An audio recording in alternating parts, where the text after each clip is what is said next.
So hi everybody, my name's John Lever from Deliver, and I'd like to introduce you to Matthew Easton. Matthew is a learning and development guru that we've grabbed hold of, and he's going to come and work with us to put some fantastic courses, APC flavoured and CPD flavoured together. So Matthew, let me just quickly hand over to you. Quickly just introduce who you are. Yeah, thanks, John. As you say, I've been working in learning and development and coaching for as long as I can remember, really. So it's very exciting to work with you and pull some of these programs together. A lot of my interest and passion is about how to get the best out of people and how to help them get the best out of themselves. So my career has always been in HR, and I've just returned to the UK after about 12 years in Dubai, heading up HR and learning and development functions. So very nice to be back in the UK and I'm working alongside you. Excellent, thanks for that. And I guess slightly cooler climate as well. So I've had a few stints in Dubai, and gosh, it's hot out there, isn't it? It is. Right, okay, well today, just for a few seconds, we're going to be talking around the first course that we're going to be running, which is going to be coming up very soon, called Making the Best Use of Your Time. And that's going to be looking at how we can utilise our time best. Now, Matthew's given me kindly some headings, so I'm just going to whistle through them and ask him to give us a quick heads up what they are. So the first one is on peak performance that we're going to cover. What's that going to cover?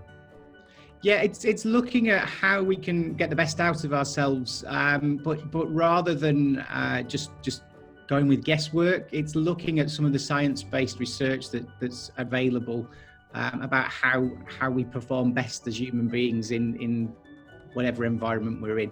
So it's really starting to think about how our bodies are built, how our brains work, and looking really at the transition that we've made from, I guess, being hunter-gatherers to office workers, because as people will probably realize, that's not what we were designed to do. Excellent, cool. And the next one was focus versus distraction, which is definitely one I would need to listen to, because I'm like a squirrel. I see anything shiny and I'm gone. So what's your thoughts on that? What are you going to cover there? Yeah, we'll look at how we can get the important stuff done. We'll look at how we can resist internal distractions, so how we might distract ourselves, and also external distractions. I guess with a lot of people experiencing working from home on a concerted basis for the first time, all of these things will hopefully be very, very useful for the future. Yeah, no, cool. Next one you told me about was then the importance of sleep. Yes, so I watched a great TED Talk, and it's the idea that, if we get our sleep right, everything else will be a little bit easier. We'll be able to communicate better, we'll be able to concentrate more, we'll be able to learn more as well. So sleep, definitely a superpower, undervalued by most people. Yeah, no, again, I could probably value from listening to that one. Next one you got in there was mornings. So yeah, I'm not a morning person. I'm a middle of the night person, as a lot of my email dates and timestamps show. But what's the morning bit about? Yeah, this is about getting the day off to the right start. If we get that wrong, it can have a negative impact on the rest of the day. And if we start our day in a stressful way, we tend to suffer from that for the remainder of the day as well. So we'll look at some ways to remove stress from our mornings.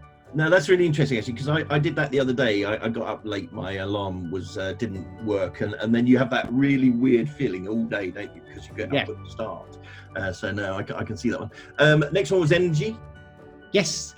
So we'll look at how we can eat better and again set ourselves up for performance. Hopefully there'll be some interesting things there about the foods that we eat and the impact that has on us as people for the rest of the day. Again, some really useful things there that I was quite surprised about when I learned them for the first time. So I'm trying to put these things into practice as well, with varying degrees of success. But again, hopefully this knowledge will help people be a little bit more aware of what they're putting into their bodies and how that can affect performance at work or at home as well. Okay, cool. Next one was schedule and priorities. So probably thinking about our time management as well, I guess there. Yeah, and I think, again, sort of it will link back to the focus and the distraction. If we can get some good rigor around what our priorities are and keep to a schedule, we should start to see better rewards, better performance, and better levels of motivation as well. Okay, cool. Last couple then. One was on the evenings. Yeah, so again, building a routine in the evening that sets us up for a sound night's sleep. As a parent, it's quite interesting because everybody preaches to you when you have children. It's all about the routine. It's all about the routine. It's all about the routine. And then as you get a little bit older, you just throw it all out the window and do what you want. So I think we're still programmed to take comfort from an evening routine. So hopefully, again, some ideas here that are going to help people gear up for sleep and then set themselves up for the following day as well. Okay, super. And then the last point was action planning.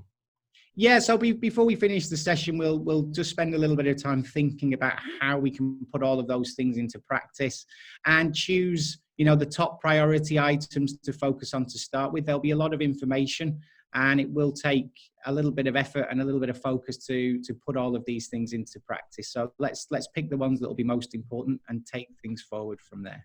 Excellent. Well, that's a great summary, and tell the truth, I'm quite looking forward to it. From my perspective, coming from sort of 25 years involved with training APC candidates as they're leading into writing case studies, into submission periods, this is absolutely going to be sort of a gem for them to watch and pay attention to, and give themselves a fighting chance of revising and prepping for the final assessment, which is going to be upon us pretty soon again. So that's fantastic. Thanks ever so much, Matthew. And to all you guys out there, look at the links above, because that'll be the links to booking.